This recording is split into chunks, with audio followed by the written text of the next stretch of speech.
खर्च न कोई चोर न लेवे, खर्च न कोई चोर न लेवे,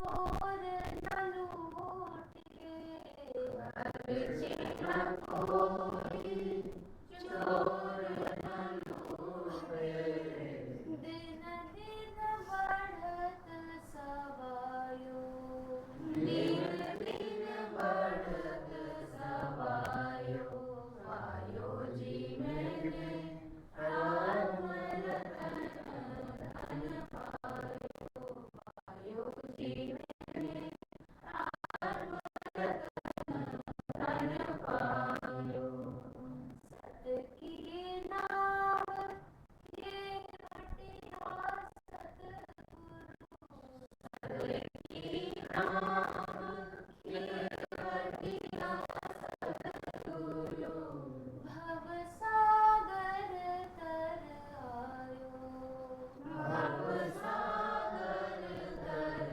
आयो, आयो जी मैंने आत्म रतन, धन पायो, पायो जी मैंने आत्म रतन, धन पायो, मेरा के गुरु हरिदास स्वामी, मेरा के गुरु हरिदास स्वामी, हरख हरख यश गायो, हरख हरख यश गायो, पायो जी मैंने आत्म रतन, धन पायो, पायो जी मैंने आत्म रतन, धन पायो, पायो जी मैंने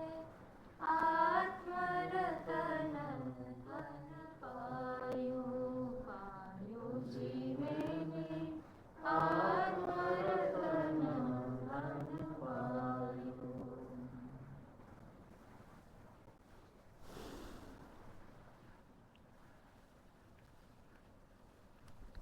कल से ग्रंथ नूतन प्रारंभ कर दिया गया है, आत्म साक्षात्कार। नाम ही यथा नाम तथा गुण, आत्मा का ही जिसके द्वारा बोध जगेगा, आत्मा का ही दर्शन हो जाएगा, उसे आत्म साक्षात्कार कहते हैं।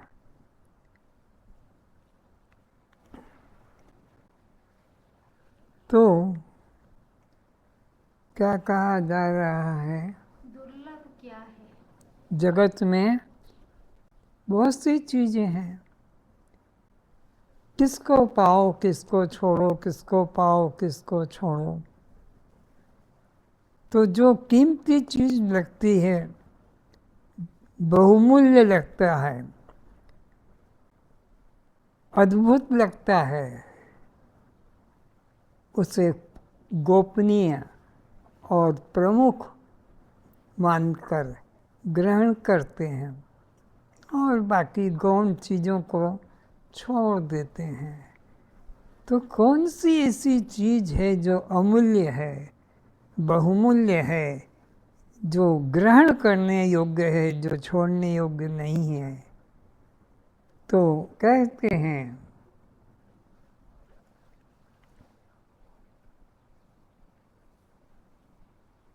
जगत में तीन बातों का मिलन होना एक महान आश्चर्यजनक घटना है। कौन सी वे तीन बातें हैं जिसका जगत में मिलना घटना मालूम पड़ती है दुर्लभ? प्रथम है मानव जीवन। एक तो यही है जिसको लेकर हम बैठे हैं, जन्म जन्म से पा रहे हैं और खो रहे हैं, पा रहे हैं और खो रहे हैं। यह दुर्लभ तत्व है। 84 लाख योनियां हैं, 84 लाख योनियों में ये जो जीवन अभी वर्तमान में है, इसको दुर्लभ कहा। दुर्लभ के लिए कुछ गिनती तो होना चाहिए ना, कि इसलिए ये दुर्लभ है। तो बताया गया है कि 84 लाख योनियां हैं, उनमें यह दुर्लभ है। कि 84 लाख कैसी गिनती की है? 9 लाख तो जल में रहने वाले जीव जितने बैठे हैं अभी घर में, मकान में, महल में, लेकिन पहले जल में रहे हो, मछली बनकर। क्या खाया होगा वो तुम जानो। मगर बनकर, कछुआ बनकर। ये 9 लाख प्रकार की योनियां तुमने व्यतीत की है पहले। इस शरीर, दुर्लभ शरीर को पाने के पहले ये भोगे हो। 10 लाख आकाश में उड़ने वाले पक्षियों की योनियां भोगी है। चिड़ी बनकर, कोयल बनकर, कौवा बनकर, और भी जितने तुमको मालूम है, ये सब उड़ने वाले, 2 पंख वाले, ये योनियां 10 लाख प्रकार के तुमने भोग कर छोड़ दिए। अभी कपड़े भोग कर, पहनकर पुराने हो जाते हैं, पसंद नहीं आते हैं, फट जाते हैं, छोड़ देते हो, फिर नए ले लेते हो। जैसे ये कपड़े बदलते हैं वो देह के ऊपर के, ऐसे ही तुमने पहले अपने शरीर के कपड़े बदले हैं। कौन से? पक्षी बनकर। इतना ही नहीं, 11 लाख प्रकार के जमीन में गड्ढे खोद कर बिल में रहने वाले चूहे, सांप की तरह रहे हो, जमीन में गड्ढे बनाकर। 11 लाख प्रकार के। 1 लाख खत्म होने में ही कितना टाइम लगता है। फिर 9 लाख तो जल में, 10 लाख आकाश में, 11 लाख जमीन के अंदर गड्ढे में। इसलिए दुर्लभ कहाँ है इस जीवन को। ऐसे ही नष्ट मत कर दो खेल कूद में, खाने पीने में, भोग में। ये ऐसे नहीं मिला है, बहुत कीमती है, इसलिए होश में रहो। इसी प्रकार से 20 लाख जमीन से पैदा होने वाले योनियों में रहे हो। 20 लाख जमीन से पैदा होने वाले, गेहूँ, चना, मूंग, मटर, ज्वार, बाजरा, मक्का, आम, अंगूर, अनार, खजूर, केला, संतरा, मौसम्बी, काजू, किशमिश, ये सब योनियाँ 20 लाख प्रकार की जमीन से ही पैदा होते हैं। वो तुम बने हो, अब तुमको चाटा जा रहा है। पहले तुम बने थे, तब इस योनि में।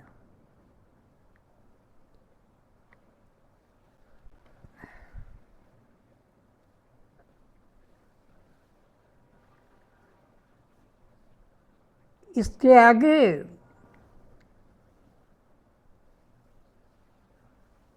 चार टांग वाले 30 लाख योनियां, 30 लाख। पक्षी से जल्दी छुटकारा मिल गया, जलचर से भी छुटकारा मिल गया, भूचरों से भी छुटकारा जल्दी मिल गया। लेकिन 4 टांग वाले कितने योनि? 30 लाख प्रकार से। एक काजू, किशमिश, गेहूं चना से भी जल्दी छुटकारा मिल जाता है। चक्की में पिसवा पिसवा के तुमको हमको चक्की में पिसवा के पानी में उबाल के किस तरह से पका पका कर खा रहे हो, नई नई स्टाइल का खाना खा रहे हो। ये सब तुमको खाया गया था, तुमने खाया था, कैसे आराम से अभी खा रहे हो। 30 लाख प्रकार के योनियां। और फिर 2 टांग वाले आते हैं तो कहते हैं 4 लाख प्रकार के 2 टांग वाले जो अभी हम हैं, ये योनियां मिली है। कितनी लंबी यात्रा के बाद, कितना कष्ट भोगने के बाद, कितनी दुर्दशा दुर्गति होने के बाद, कबहू को करी करुणा नर देही। कभी कभी ईश्वर दया करके नर दे देता है। बड़े भाग्य मानुष तन पावा। और इस योनि को पाने के लिए जो स्वर्ग का देवता है, विष्णु लोक का देवता है, शिवलोक का देवता है, गणेश, दुर्गा, अम्बा, काली, भवानी, भैरव, ये सब चाहते हैं, प्रार्थना करते हैं कि ये शरीर हमको दे दो जो ये कुर्सी पे बैठे हैं, नीचे बैठे हैं, हवाई जहाज में उड़ते हैं, गाड़ी में चलते हैं। वे इसे चाहते हैं।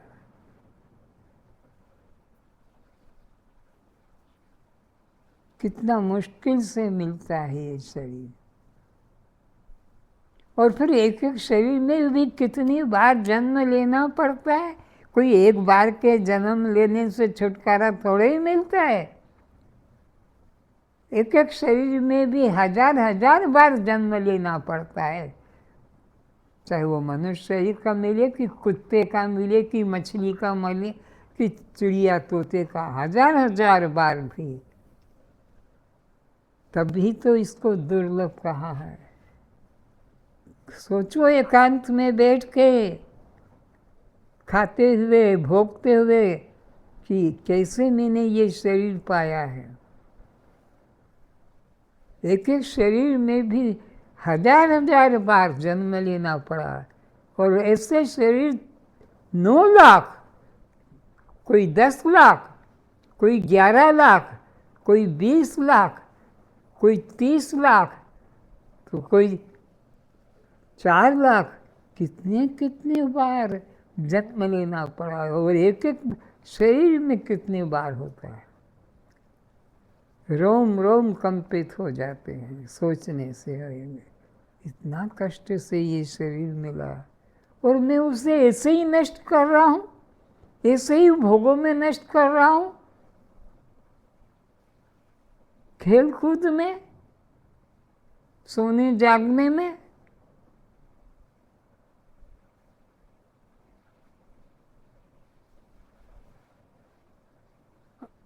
कोई श्वास खाली मत जाने दो आत्मचिंतन को छोड़कर। हर श्वास में आत्मचिंतन, आत्मचिंतन। भोग चिंतन तो बहुत किया, अब उसको मन से निकालो और आत्मचिंतन में जगाओ। तो कहते हैं, क्या कह रहे हैं, इसको जरा दोहरा दो।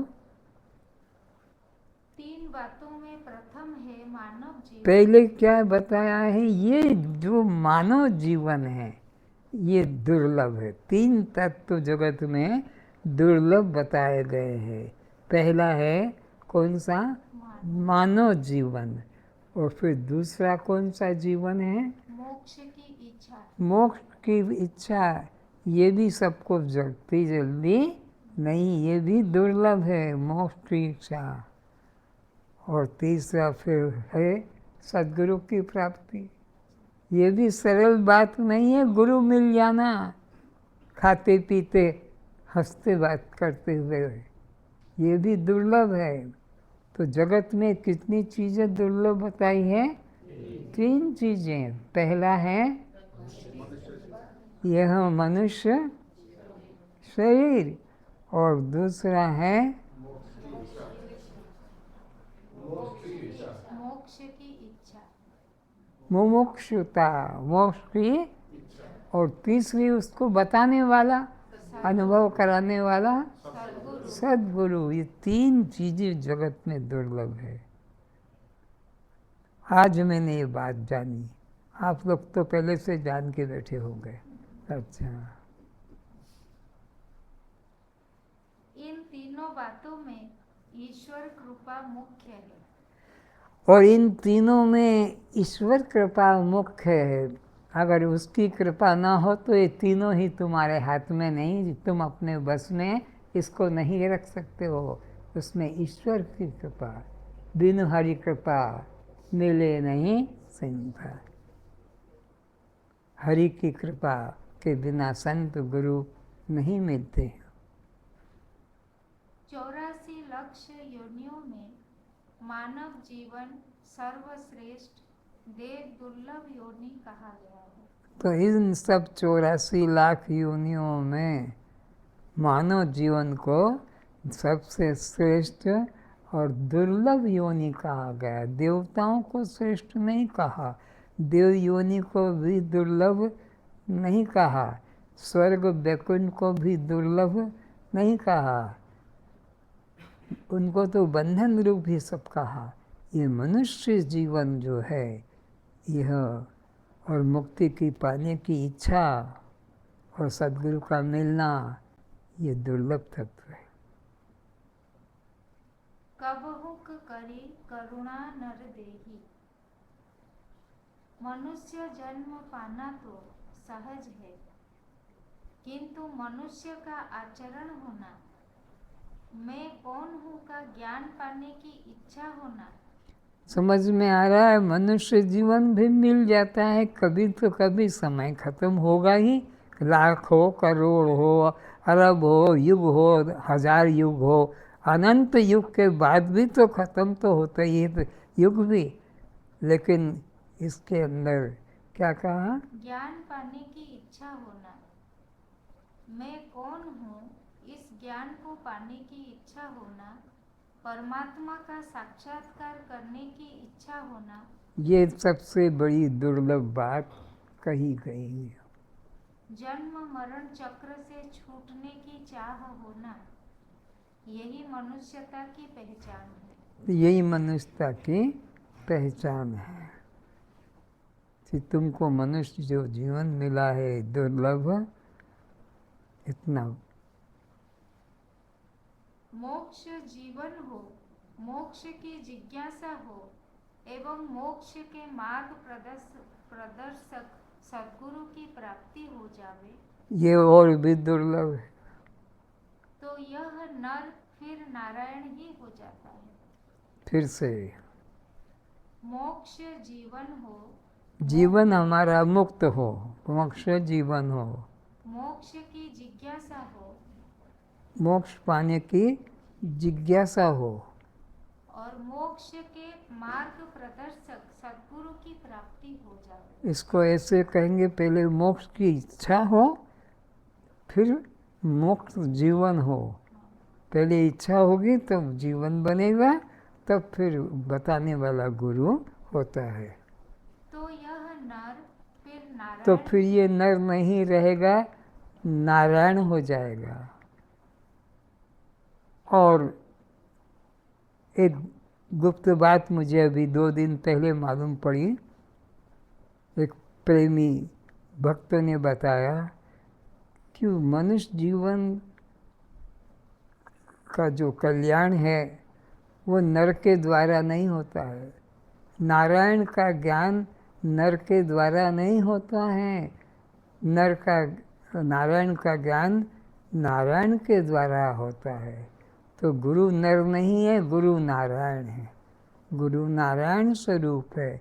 नर के द्वारा उसका कल्याण नहीं होगा। नर कैसे बताएगा नारायण को? नारायण ही नारायण को बता सकेगा। इसलिए गुरु नारायण स्वरूप है, वो नर स्वरूप नहीं है। नर से तो नारायण का ज्ञान हो ही नहीं सकता है।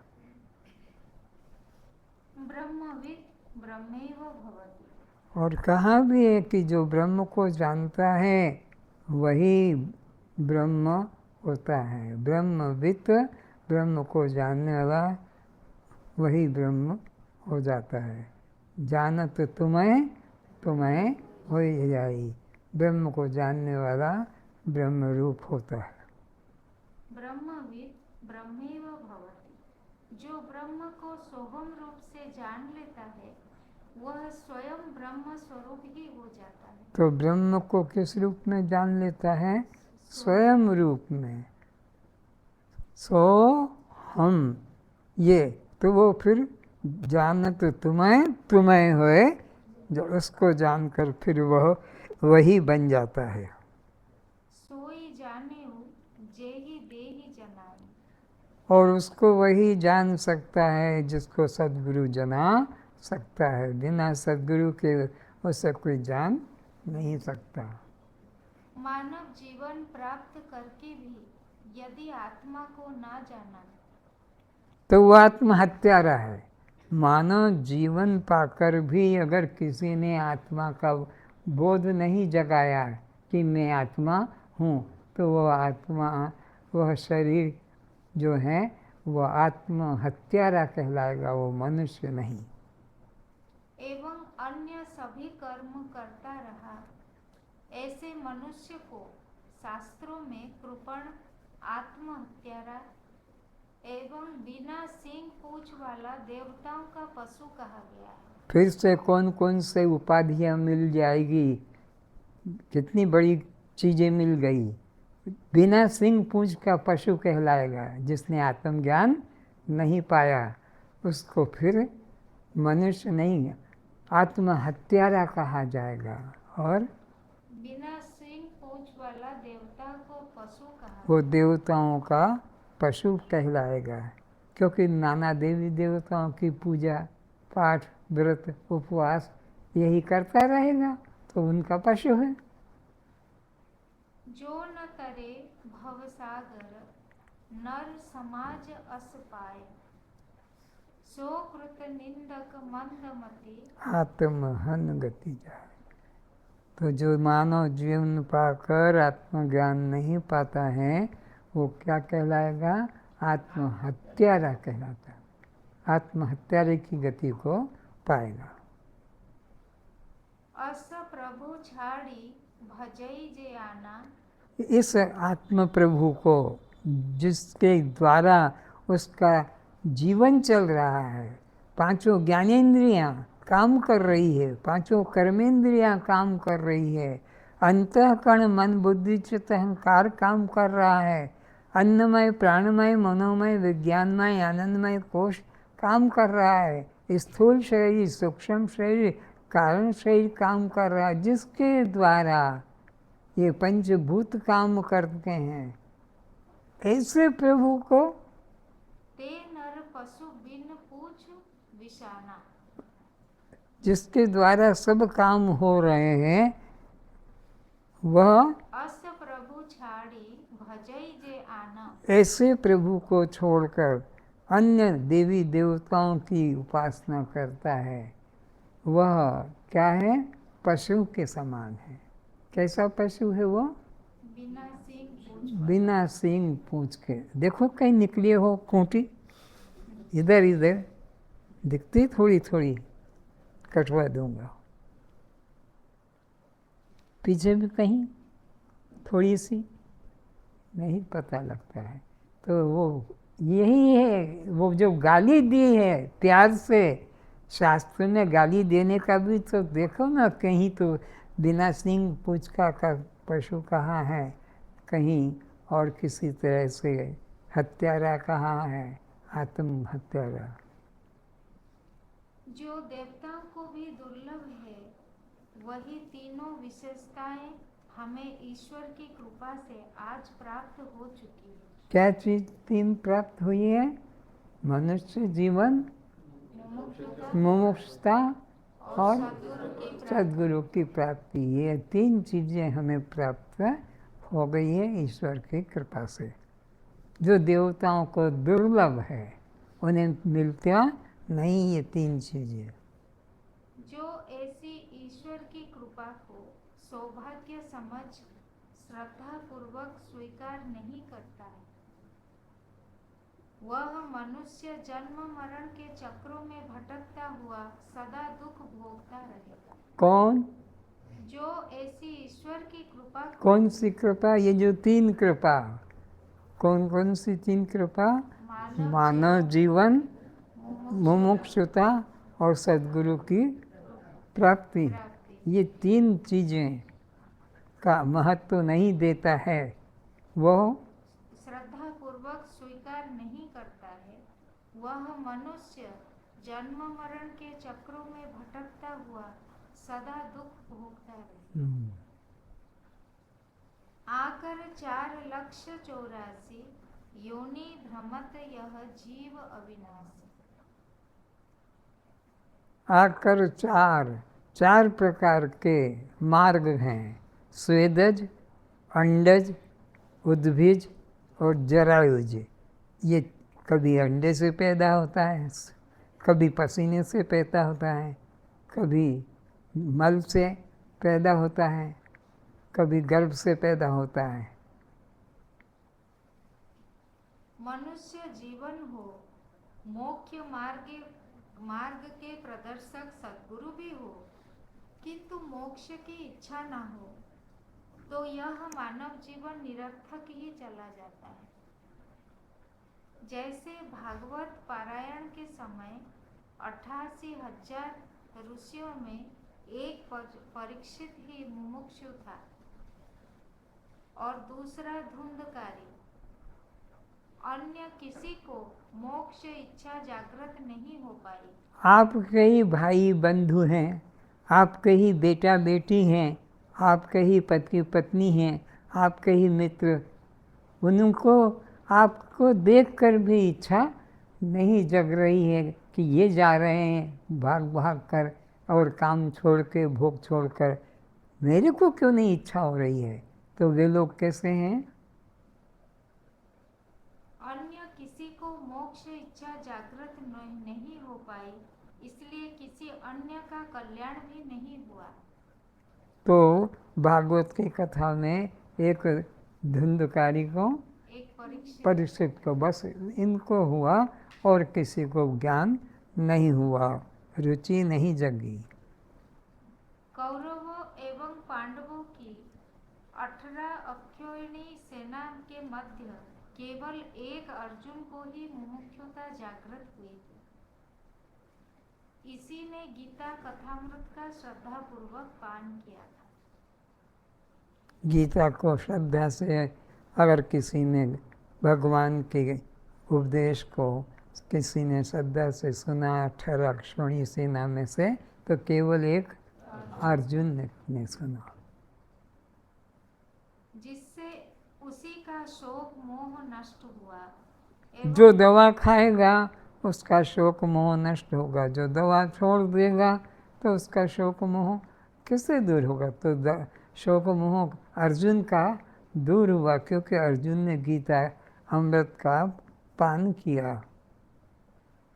वही एक स्वस्वरूप की प्राप्ति करने में समर्थ हुआ, अन्य कोई नहीं। तो स्वस्वरूप की स्मृति किसके द्वारा प्राप्त होती है? ज्ञान के द्वारा।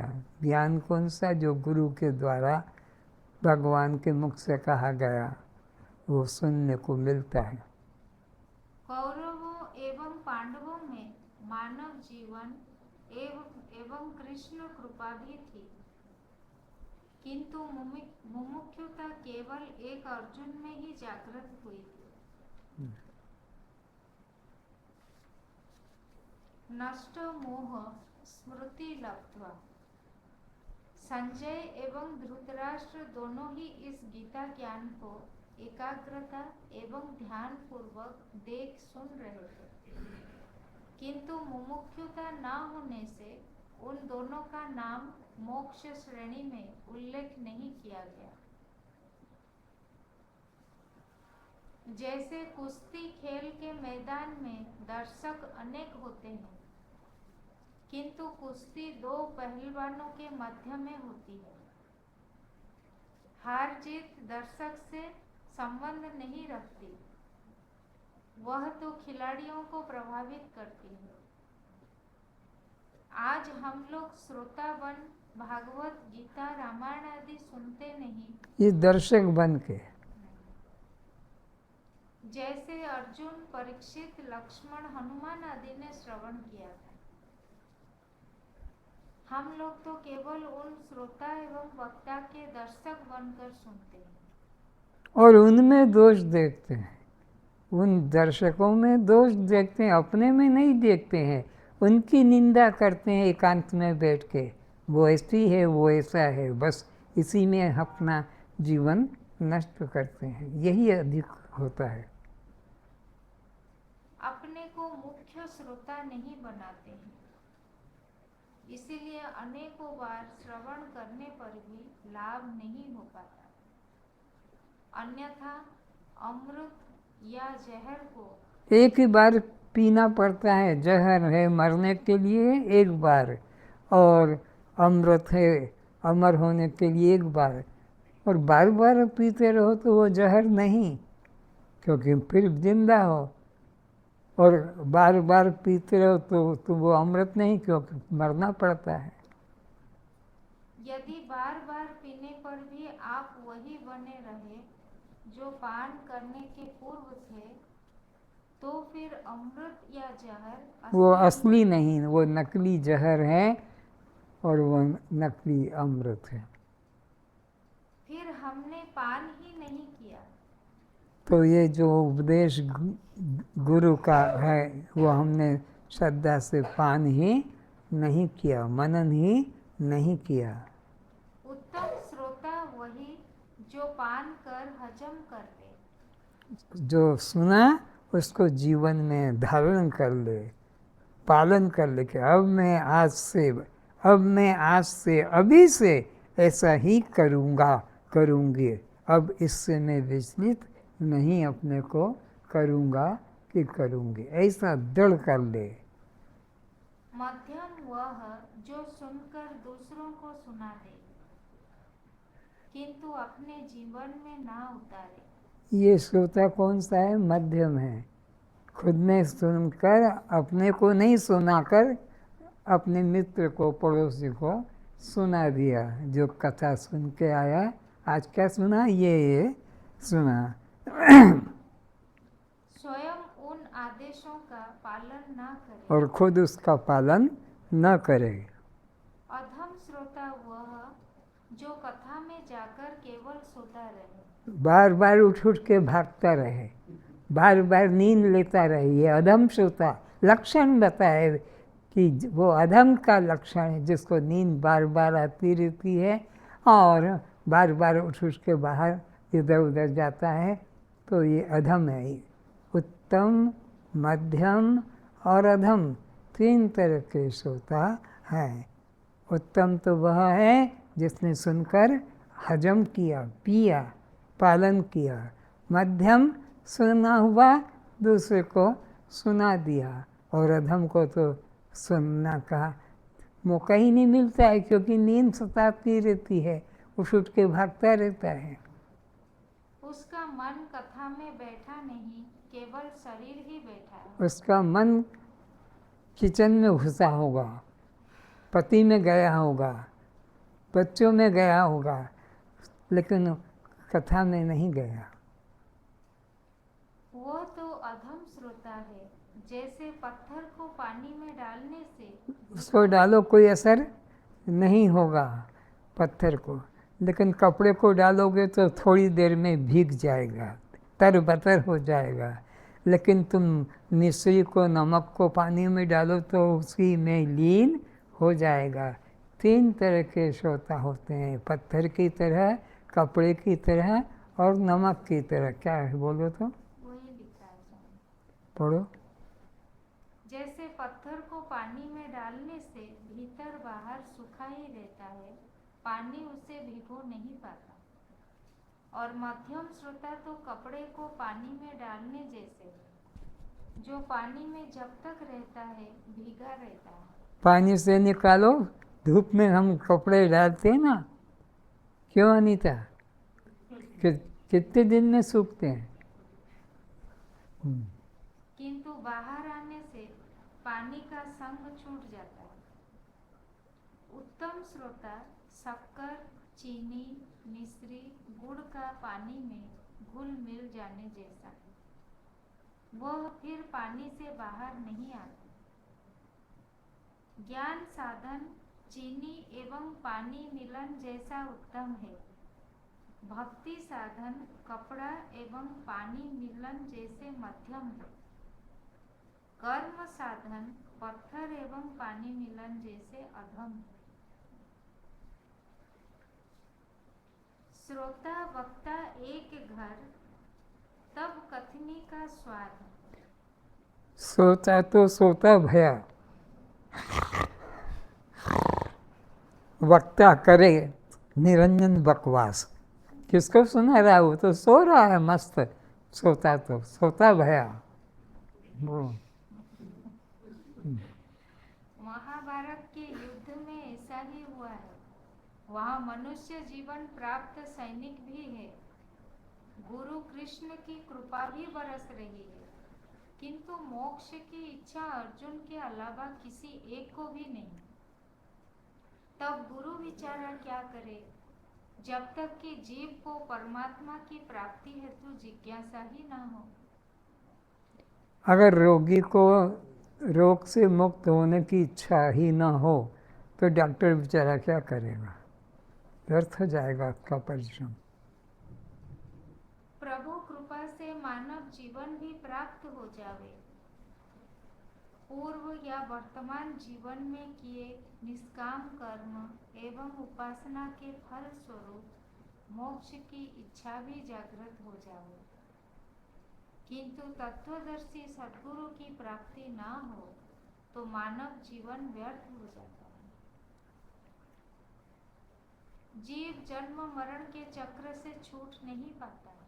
अगर सद्गुरु न मिले तो कितना भी मुमुक्षु तरफे कुछ भी फायदा नहीं। सद्गुरु मिल जाए और जिज्ञासु उसका सेवन करे तब कल्याण होता है। गुरु बिन भव निधि तरई न कोई, जो विरंचि शंकर सम होई। शंकर के समान संहार करने वाला हो, विष्णु के समान पालन करने वाला हो और ब्रह्मा के समान गुरु उत्पत्ति करने वाला हो, तीनों युक्त हो, उत्पत्ति, स्थिति और संहार, लेकिन गुरु के बिना मोक्ष की प्राप्ति। पढ़ो तो क्या कहा? गुरु के बिना आत्म तत्व का श्रवण करावे भी कौन। जगत में प्रेय मार्ग के उपदेशक तो बहुत है, किंतु श्रेय मार्ग के बताने वाले वक्ता दुर्लभ है। बिनु हरि कृपा मिल ही नहीं संता। यदि आत्म तत्व के श्रवण कराने वाले संत मिल गए तो उनकी बात को श्रद्धा पूर्वक सुनने वाले श्रोता भी कोई भाग्यशाली ही होते हैं। आप जैसे जैसे चंदन हर जंगल में नहीं, हंस हर सरोवर में नहीं, हीरा सोना पन्ना हर खदान में नहीं, कस्तूरी हर मृग को नहीं, मुक्ता हर हाथी को नहीं, मणि हर सर्प को नहीं होती। इसी प्रकार आत्मज्ञान के श्रोता एवं वक्ता भी हजारों लाखों की संख्या में नहीं होते। झुंड के झुंड नहीं मिलते, क्वचित कभी कभी कहीं कहीं मिलते हैं। जैसे कि 5-6 नाम दिए हैं, कस्तूरी के, हीरे के, क्या पढ़ दो तो चंदन हर जंगल में नहीं। ये सब जगह तब तो लोग जला जला कर भोजन बना रहे हैं, चंदन कहाँ मिलते हैं, चंदन के जंगल नहीं मिलते। और हंस हर सरोवर में नहीं। हर सरोवर में हंस नहीं। हंस हाँ, शब्दों का उच्चारण तो हो रहा है, लेकिन कान के द्वारा कुछ और ही समझ में आता है। तो हर्ष हंस हंस हर सरोवर में नहीं होते हैं, चंदन हर जंगल में नहीं होते हैं, कस्तूरी हर मृग को नहीं होती है, और मुक्ता हर हाथी को नहीं। हर हाथी को मुक्ता नहीं होता है, मणि हर सर्प को और नहीं। हर सर्प को मणि नहीं होती है। इसी प्रकार आत्मज्ञान के श्रोता सब नहीं होते हैं, क्वचित कोई कोई होते हैं। श्रोता एवं वक्ता भी हजारों लाखों की संख्या में नहीं होते। किसके? आत्मज्ञान के। खेल के मैदान, जादू, सर्कस। देखो, खड़े होने की जगह नहीं मिलेगी, गाड़ी निकालने को जगह नहीं मिलेगी, इतनी भीड़ सर्कस में, जादू में और भी किसी प्रकार के क्रिया में। किंतु सत्संग में कितने लोग आकर बैठते हैं। बहुत जन्मों के निष्काम कर्म एवं भक्ति के फल स्वरूप ईश्वर कृपा से कोई आत्मदर्शी महापुरुष मिलता है। उनमें श्रद्धा विश्वास का होना और भी दुर्लभ कहा गया है। श्रवण हुआ तो उसका हृदयंगम करना एवं समझना मुश्किल लगता है। सुनत कठिन, समुझत कठिन, साधन कठिन विवेक। यह आत्म वस्तु वाचातीत, अचिंत्य, अकथनीय, अवर्णनीय, निराकार होने से इसको शब्दों में कहना एवं मन बुद्धि द्वारा इसका निश्चय करना एक आश्चर्यजनक विषय है। आत्म वस्तु अप्रमेय होने से इंद्रिय ग्राह्य नहीं है। जगत के पदार्थ इंद्रिय ग्राह्य होते हैं, इसलिए उसका वाणी से वर्णन हो जाता है, लेन देन वाणी से होता है, पर परमात्मा वस्तु अप्रमेय है, अनर्वचनीय है। एवं निराकार होने से मन बुद्धि द्वारा अनुमान गम्य भी नहीं, वह परोक्ष भी नहीं एवं इंद्रिय विषय की तरह प्रत्यक्ष भी नहीं। आत्मा परोक्ष भी नहीं और प्रत्यक्ष भी नहीं। स्वर्ग परोक्ष है, वैकुंठ परोक्ष है, अमेरिका इंग्लैंड परोक्ष है, और अभी भुवनेश्वर यहाँ सामने है। तो आत्मा ऐसा परोक्ष भी नहीं और प्रत्यक्ष भी नहीं, बल्कि अपरोक्ष है, खुद ही है, ऐसा आत्मा विषय है। आश्चर्यवत् पश्यति कश्चिदेनम्, आश्चर्यवत् वदति तथैव च अन्यः। कोई इसको आश्चर्य की तरह कहता है, कोई आश्चर्य की तरह सुनता है, कोई आश्चर्य की तरह इसे ग्रहण करता है। सद्गुरु की शरण में जाकर श्रद्धा एवं एकाग्रता पूर्वक अपने आत्म विषयक महावाक्यों का श्रवण करना चाहिए। क्या करना चाहिए? फिर से इसी वाक्य को, सद्गुरु की शरण में जाकर श्रद्धा एवं एकाग्रता पूर्वक अपने आत्म विषयक महावाक्यों का श्रवण करना। आत्म विषयक, अपने आत्मा का बोध कराने वाले विषय को आत्मा विषयक कहते हैं। तो वो 4 अनंत महावाक्य हैं, लेकिन 4 महावाक्यों को चुना गया है। यजुर्वेद, अथर्ववेद, ऋग्वेद और सामवेद। यजुर्वेद से अहम ब्रह्मास्मि चुना गया, और बहुत वाक्य हैं उसमें तो, लेकिन मुख्य चुना गया है। अथर्ववेद से अयम आत्मा ब्रह्म को चुना गया है। ऋग्वेद से प्रज्ञानम ब्रह्म चुना गया है, ये ज्ञान ही ब्रह्म है। और सामवेद से तत्त्वमसि महावाक्य चुना गया है। अहम ब्रह्मास्मि का मतलब है मैं ब्रह्म हूँ, ये उपनिषद का चुनाव है। यह आत्मा ब्रह्म है, ये अथर्ववेद के उपनिषद का चुनाव है। ये ज्ञान स्वरूप आत्मा ब्रह्म है, ये ऋग्वेद का चुनाव है।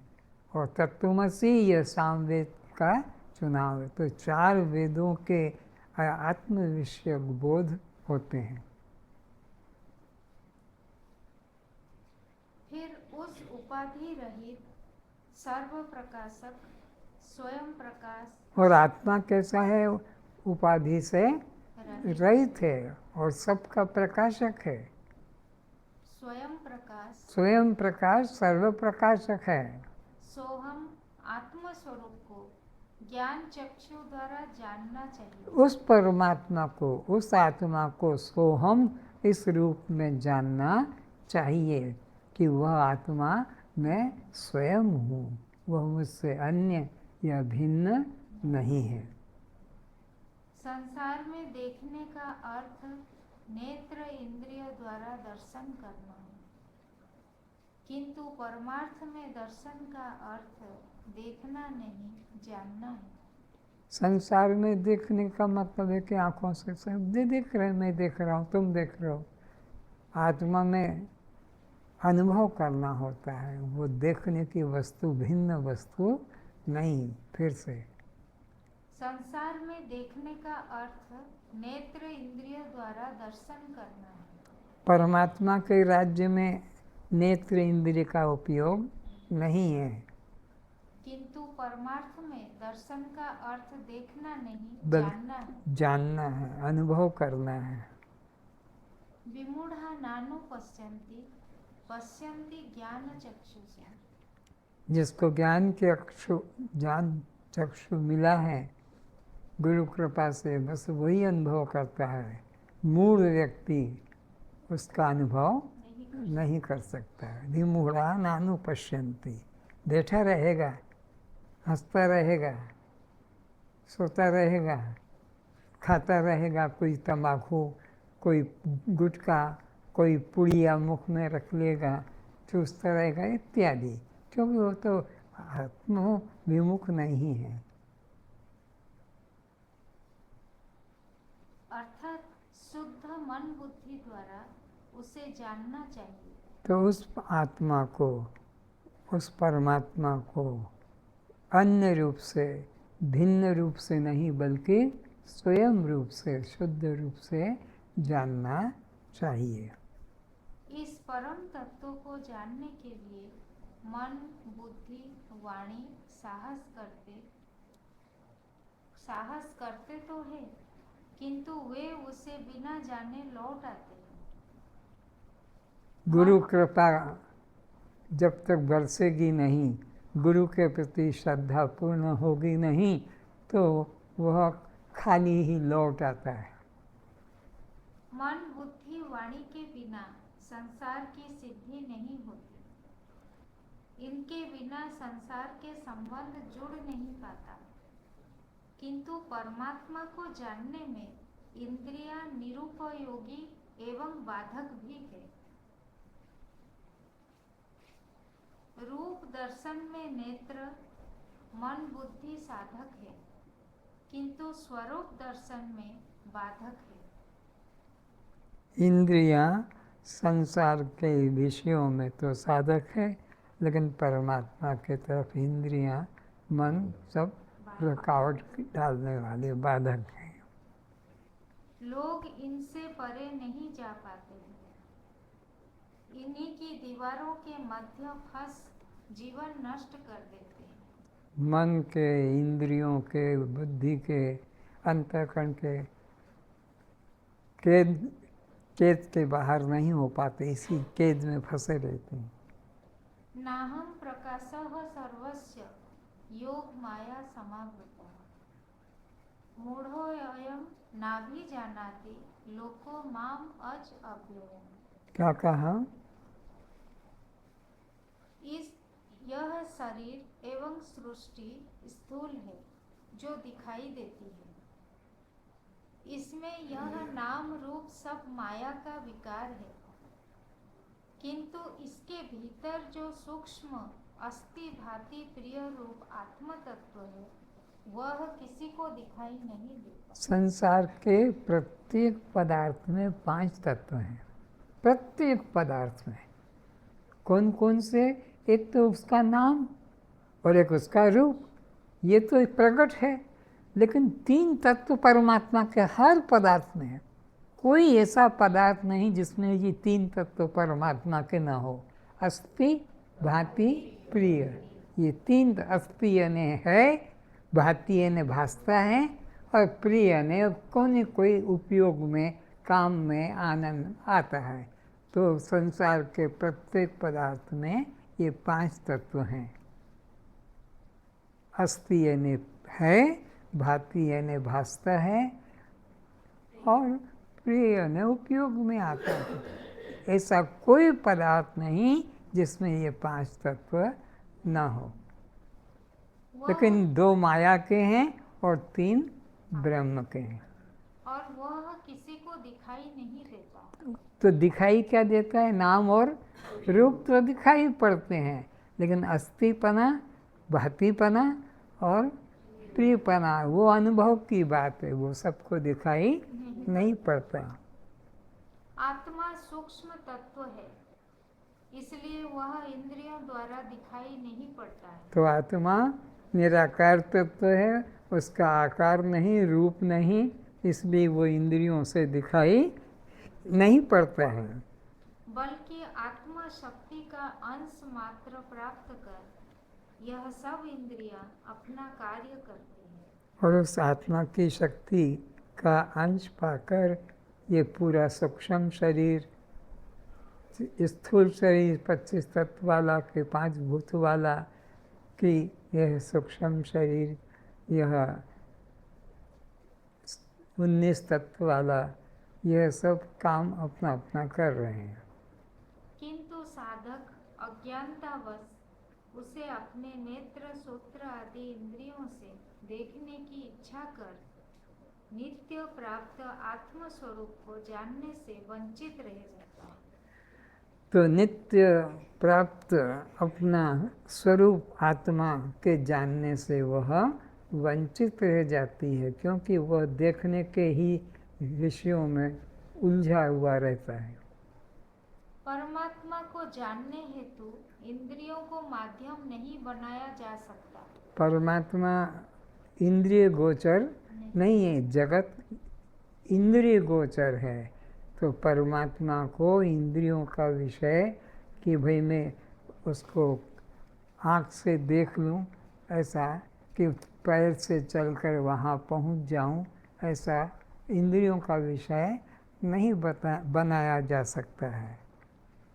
इंद्रियों को तो संसार ज्ञान के लिए ही माध्यम बनाया जा सकता है। ये 5 ज्ञानेंद्रिय, 5 कर्मेंद्रिय, स्थूल शरीर, सूक्ष्म शरीर, ये संसार को पाने के लिए साधन है, परमात्मा को पाने के लिए न स्थूल शरीर साधन है, न सूक्ष्म शरीर साधन है, न कारण शरीर साधन है। रूप दर्शन हेतु नेत्र, शब्द श्रवण हेतु श्रोत्र, ये सब संसार में। किंतु परमात्मा दर्शन हेतु इंद्रियों के पीछे पहुंचना होगा। इंद्रियों के आगे संसार है, इंद्रियों के पीछे परमात्मा है। जहाँ से इंद्रियां अपने विषय को ग्रहण करने में शक्ति पाती है, जहाँ से ये इंद्रियां अपने विषयों की तरफ जाने में समर्थ होते हैं, शक्ति पाते हैं, वो परमात्मा है।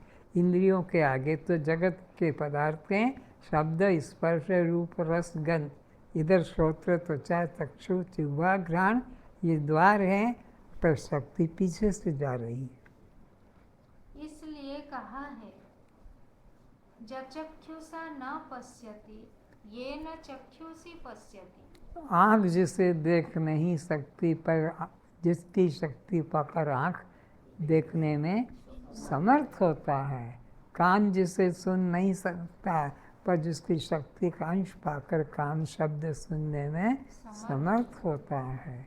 इसी तरह जिह्वा उसका वर्णन नहीं कर सकती है, लेकिन जिसकी शक्ति का अंश पाकर यह जिह्वा स्वाद लेने में भी समर्थ होती है कि बोलने में भी समर्थ होती, वो शक्ति ब्रह्म है। तदेव ब्रह्म तुम विद्धि, उसको तुम ब्रह्म जानो।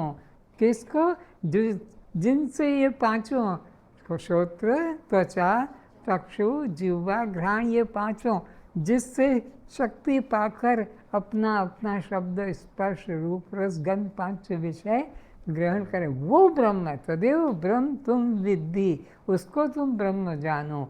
नेदम यदिदम उपास्ते, इनके द्वारा जो जाना जाता है वो ब्रह्म नहीं है, वो तो जगत है।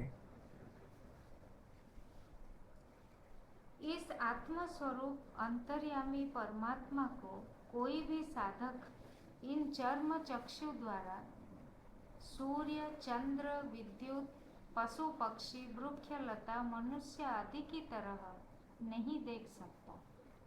इन चक्षु श्रोत्र त्वचा ये जैसे इंद्रियों से ये संसार जाना जाता है, शब्द स्पर्श रूप रसगंध, इस तरह परमात्मा को इंद्रियों के विषयों की तरह जाना नहीं जा सकता। किंतु जिस चैतन्य आत्मा शक्ति द्वारा समस्त नाम रूप दृश्य को एवं उस नेत्र को भी देखता है, उसी को तू ब्रह्म जान। जो इस देश काल वस्तु परिच्छिन्न नाम रूपधारी व्यक्ति को भगवान मानकर अज्ञानी उपासना करते हैं, वह ब्रह्म का वास्तविक रूप नहीं है। फिर से ये जो आँखों से जिसको देख कर, चाहे तुम राम कह दो कि कृष्ण कह दो कि विष्णु कह दो कि और कुछ कह दो, ये ब्रह्म का वास्तविक स्वरूप नहीं। क्या कहते हैं? जो इस देश काल वस्तु परिच्छिन्न नाम रूपधारी व्यक्ति को भगवान मानकर अज्ञानी उपासना करते हैं, वह ब्रह्म का वास्तविक रूप नहीं है। उत्तिष्ठत जागृत, उठो एवं जागो। परमात्मा के लिए इंद्रियों के आगे भागो नहीं। परमात्मा के लिए इंद्रियों के आगे भागो नहीं, बल्कि इंद्रियों के पीछे जागो। वो भागना नहीं कि वो वहीं शक्ति दे रहा है तभी तो तुम आगे भाग रहे हो।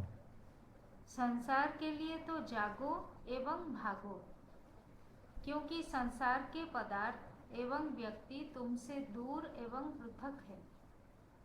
किंतु परमात्मा तो नित्य प्राप्त तुम्हारा नित्य सिद्ध स्वरूप है, उसके लिए साधन की आवश्यकता नहीं। साधन साध्य जगत है। तो साधन कहाँ करना पड़ता है? जहाँ साध्य दूर हो, पृथक हो। परमात्मा तो स्वरूप है, इसलिए उसके लिए आपको भागने की जरूरत नहीं। आज बस इतना ही।